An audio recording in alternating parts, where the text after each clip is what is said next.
again, we're doing the lamb carcass valuation. I'll try and talk loud. Hopefully the fan won't be too loud so you can hear me. So in lamb carcasses, you know, they're kind of like little beef animals. That's what we kind of look to them to be. We do a lot of the same measurements that we do in beef carcasses, but lambs just are a little bit different with a couple of different things that we do that we don't do in beef. So what we do is we rib the lamb carcasses between the 12th and the 13th rib.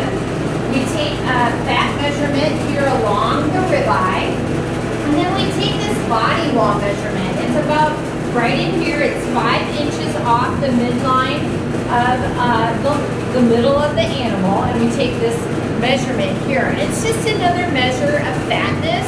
You can see in other species we don't do that double measurement for fatness, but we do in lambs because there tends to be a lot of waste on lambs right here, especially on different types of breeds of sheep.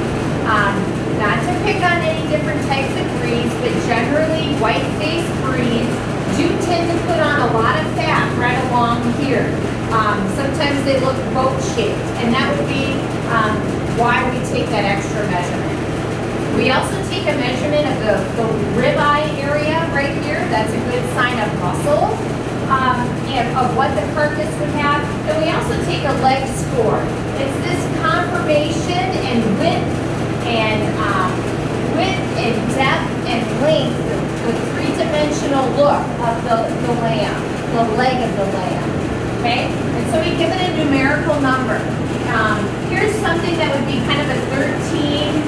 This would have been something that would be like an 11 or 12. You can see this one's just more narrow and doesn't have that depth of muscle like that one does. Okay, so that's kind of the difference, and those are really the main areas of where we measure muscle is the leg and then here at the ribeye. Okay. So we take those measurements and we come up with this, what is called a carcass index. And also what we come up with which is called a BCTRC, and it's called boneless, closely trimmed retail cuts. And it's just, again, a percentage of where we can get the total amount, or get a guesstimate of the total amount of products we can get out of this carcass. Okay? Now, one other thing that I did measure that to try and get is just the quality grade of lamb carcasses. It's not like beef. In beef, we look at the marbling and the ribeye. Lambs, we don't do that. Lambs, we look at flank streaking. And flank streaking is this primary flexes of fat. If you can see that right in there, the more amount of flecks of fat that streak up the flank here, that would be the higher quality grade. So this would be a carcass that would probably have around choice average amount of marbling. You can have up to prime. Lambs breed prime more readily than beef carcasses do. So that's just some interesting quirks. So in terms of the industry acceptability, the heavier we can get lambs, the better. That's kind of the whole thing on the lamb side. They're just really buying lambs by weight. But they also want them to have enough back fat. They need to have at least 0.15 inches of back fat because that back fat protects the lamb carcass. We ship a lot of carcasses generally here out of the Midwest to other parts of the United States, like out east. So they need to stay protected by having enough fat. Otherwise, they will shrink. Lambs shrink, which takes away weight, and that's how you get paid. And that's how every person along the sector gets paid. So here's a carcass that's just one that's too light. You know, the carcass weight is a 43.